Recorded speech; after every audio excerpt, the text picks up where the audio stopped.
PE class. So today we are going to do a little field trip to Redondo Harbor where I'm going to show you guys how to stand up paddleboard. So some things that I recommend, you're going to need a life vest. It is illegal to go stand up paddleboarding without a life vest. I have a actual child-sized life vest, but I'm going to be using it around my waist because I like the belt vest better. So I'm going to put my life vest on. I'm going to zip it up around my waist.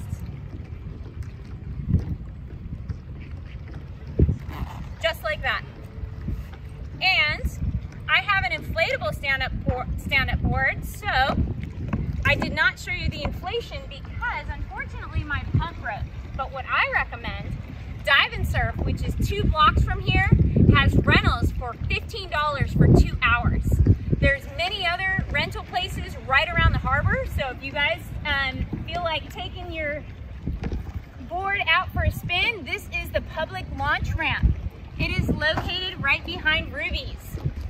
So, once you put your board in the water, oh, I forgot to put my strap on, which keeps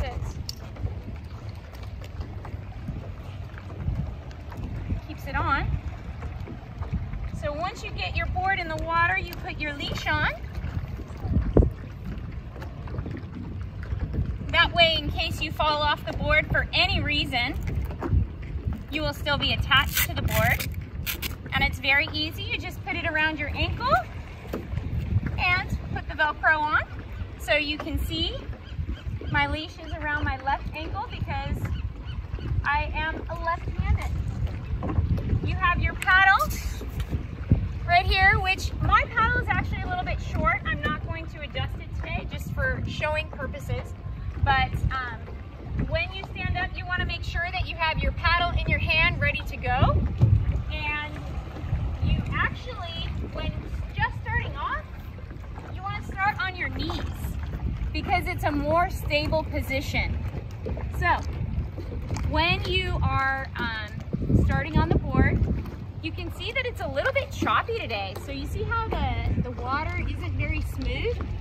So you're going to want to make sure that you start in this kneeling position until you feel really comfortable with the board. So before we go out, when turning, there are 2 ways to turn. You can put your paddle backwards. You see how that turned me to the left? And you see how when I put my paddle forwards, it's getting me to the right? Same thing on the other side. Putting my paddle backwards on the right side will turn me to the right. So do you see how I'm now kneeling on the board? So that is a little less stable, but it gives me a little bit more of a core workout. So I'm going to go ahead and start paddling so you can see how this works a little bit. So I'm paddling on my knees. Now I'm going to turn around to my left. You see how I'm going backwards? Okay. And if I want to back up, I just keep backing my paddle up till I go backwards. Once I'm stable, then I can try to stand up. But I'm going to back up just a little bit more so that you can kind of see how I stand up. So I'm going to set my paddle down. I wait till I'm stable. And then I do the same thing. So as you can see, I'm paddling on one side. If I want to turn again, I just put my paddle backwards and I can make a full turn.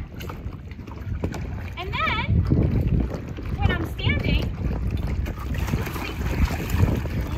if you lose your balance, that's exactly what you do. There's actually a strong current and some boards behind me that I really didn't want to go pull into, so that's kind of how I lost my balance.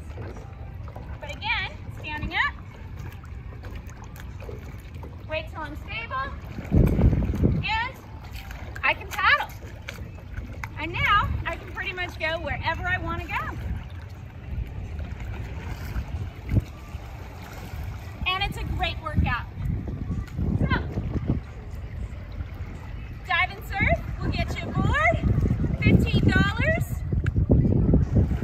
2 hours of your time to get out and enjoy beautiful Redondo Harbor.